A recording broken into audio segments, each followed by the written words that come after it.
All right, guys, we have a special guest in the house. We are back at the Art of Whiskey, and this is a whiskey blendery patron who I've been trying to get over here for months. But today's a holiday. He said, Trev, I'm off on a Monday. And be clear, you're right. Mondays are hard. My brain goes, I didn't even know it was Monday. You've been in entrepreneur space over years too, and you work really hard. So Sunday feel like Monday, Tuesday, Wednesday. A couple things we're going to go through. For one, he brought some amazing bottles we're going to get into. What is it about whiskey that you love, and tell them how you got into whiskey, man? Wow, that's a mouthful. I would say more than anything, I used to think it was the juice. So I used to think it was, you know, the bourbon, the rye side of things. But what you find is, especially at the blendery, you start meeting people, and it's the community. So I'm not driving from Westlake out to Oak Point just to pick up, you know, the new blendery release. I'm driving out there to see you guys. For the people, man. For the people. So I'd say it's the community. Then I'd probably say after that, it's probably the juice. You know, of course, you got to do it for the juice. There's got to be some good whiskey in that bottle, man.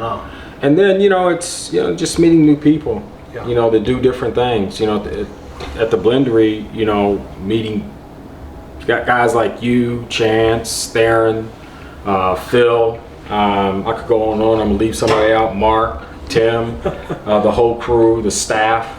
Yeah, I didn't say customer service, but I mean, I think that's what sets the blendery apart, is the customer service. You can't walk into a distillery in Kentucky, you can't walk into a retailer here and get the customer service that you get when you walk into the blendery.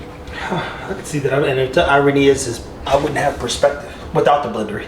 Ah, that's right. And then so when you go to Buffalo Trace, and you go to Heaven Hill, you go to Wild Turkey, you go to Four Roses. Yeah. Tim literally, get this, true story.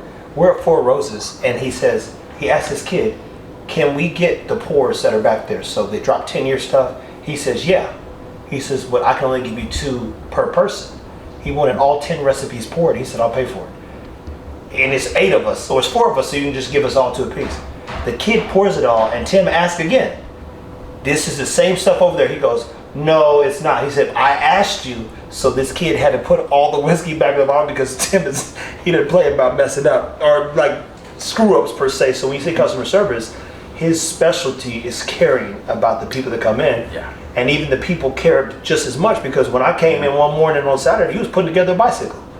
That's right. You remember that? Look, I remember. Yeah, it's putting together a bicycle. Whiskey Blendery loves charity.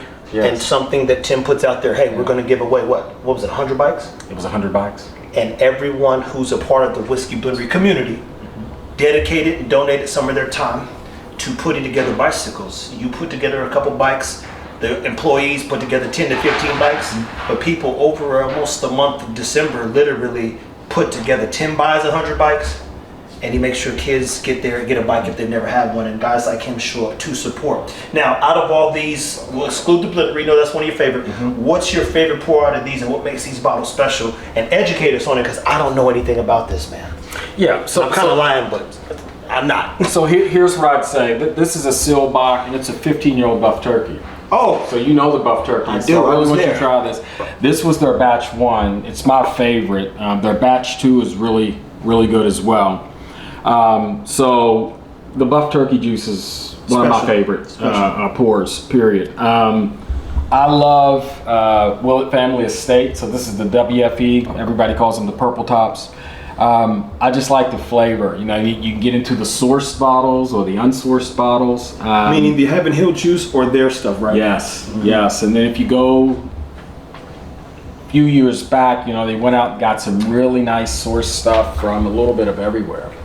And I didn't know that. Where were some places they got it? Oh, Heaven Hill. Yeah. Yeah, you know, they've got some things. A purple top is, not all of them are created equally. Okay, you know, you say that in general in life. You know, not all things are created equally, but there's huge variance in purple tops. So this is one of them that I really like.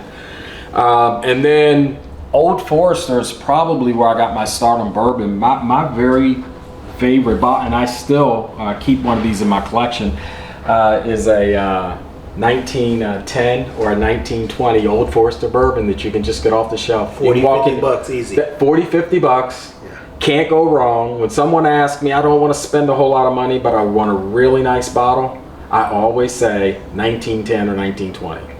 Either one of those. I was in Colorado when I learned that. It's like I didn't have a clue at the time about whiskey. I was just like, man, I'm not hearing next to these convicts. I need a little drink. And so that 04, so I picked up that 1910, 1920. Those are good pours. Now I know about green labels and all that other stuff, so it makes sense. So this is your starter bottle. Yeah. Well, no. Well, Old Forester Distillery. This is the President's Choice. Okay, what makes it special outside of it President's Choice? Did the president choose it? It's one of their select. So you'll hear a lot about birthday bourbon. Oh yeah, from Old Forester. Okay, I think the President's Choices are much better than the birthday bourbons, unless you go back to 2017 and before. But I'd say 2019 and later, I'm not crazy about the birthday bourbons. The 2025 is pretty good. It's got the blue ribbon on it. I'm sorry, that's got the orange ribbon. The 2024 has the blue ribbon. That's pretty good, but give me President's Choice all day over the birthday bourbons. And are these hard to get? They're pretty allocated. Yeah, you're not going to walk in and see those on the shelf. You talk to people like Buck. You talk to people like Chance. They'll get those, but. You've got to know somebody to get one of those. And guys, it is because of guys like our guy Tran here, along with Buck, that I've had, and Chance and Tim, all these whiskeys in some form or fashion. Like even you, like I think we did a fresh crack with the President's Choice with you Buck. did. It was this. It was this. Now it's not the same. This is an earlier barrel. This is barrel number 20.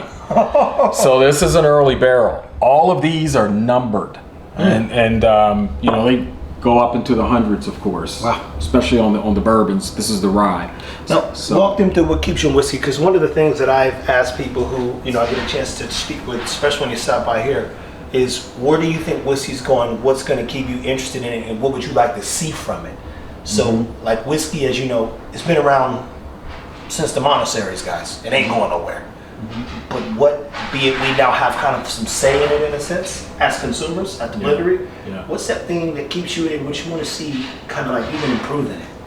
Yeah, I'd say the community is what's going to keep me in it. I know I've already said that. The people is what's going to keep me in it. When I don't have fun anymore and I don't enjoy it anymore, when I don't, think that it's worth me hopping in the car and driving out here 45 minutes this evening to hang with good people, then I won't do it anymore. That's the way I am. So that's what's going to keep me in it. Where do I think it's going? I would say,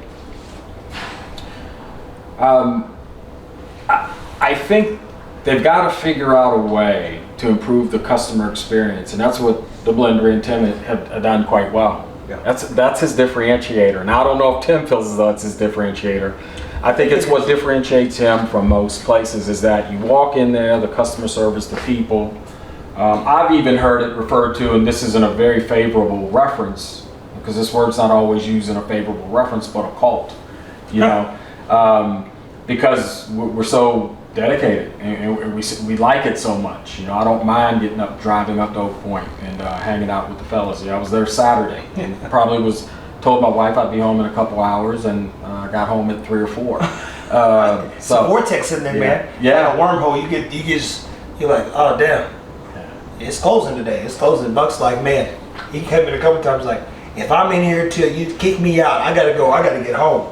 But I love that, and it is cult-like people, and it's only because Tim takes such pride in catering to the people and their experience, etc. Man, interesting, man. Yeah, I remember. I'll say this quickly. I remember first time I met Tim. You were with him. Oh, you guys came outside. It was at KBF. No, that was the second time I met you guys. I remember when you walked into KBF and you was like something. Hey, yeah, I was like this. Out of the blue, you were like, I know this guy. No, I see your face, but I couldn't put one and two together. KBF. And then I saw you at the 18-year Barton drop. Yes. And I saw you. I was like, damn, he 2 for 2. But I said, Tim, let me see that dude. You walked out. You didn't know me. Yeah. I was in line one day. The first time I ever went to the Blendery. You walked out first. Tim walked out, and you said, "What's your favorite Blendery bottle?" And I said, "Wild Kentucky Strawberry." Oh yeah. And you said, "Oh, you're one of those guys." I remember that well. But that's part of my answer. That was my first exposure. Yeah. And you guys came right out. You and Tim came right out and treated me like I'd been there for 20 years. Guys, but I'm gonna tell you this is a learning moment for me. Is I don't know who I don't know, but I know that I need to highlight the blendery in a positive light and make sure people have a positive experience, especially because when somebody like me walk out and got the camera in your face, like, oh shit, what do I do? Just calm down. I'm only going to ask you about whiskey, not what's going on in your other part of your life.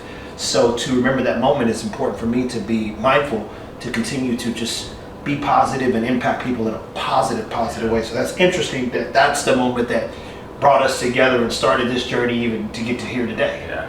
Interesting, guys. Well, if you're a Willet fan, you know the value of this. If you're a Old Forester fan, definitely consistent. We talked about, banana nuts. Was like got a banana note on there somewhere. A lot of the bourbon does. The rye's not so much, but yeah. And then this right here, anybody who had a brand, Buff Turkey took your brand like Bo knows to 1,000%.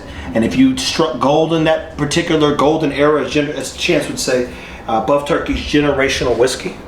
And it's one of those things kind of next to 18 Bartons you guys are kind of debating about per se. That's like, wow, did you get one of those? Have you tried one? Kodiak Cowboy to the raspberry lemon cream.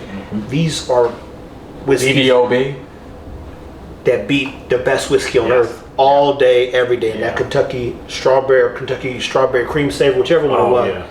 It's crazy. They're sister barrels. They're very similar. Yeah. And then even this right here, the blender is your last one, but almost hazmat. What's that? 139, 136.4, and it's a good pour too. I've had it also. We're gonna do some shorts, man. Tran's an example of what it means to bring people together and how whiskey keeps people thinking about whiskey and just others, my friends. So we're gonna eat some good food, have a good time, talk about some more whiskey, and keep it whiskey, guys. Until next time.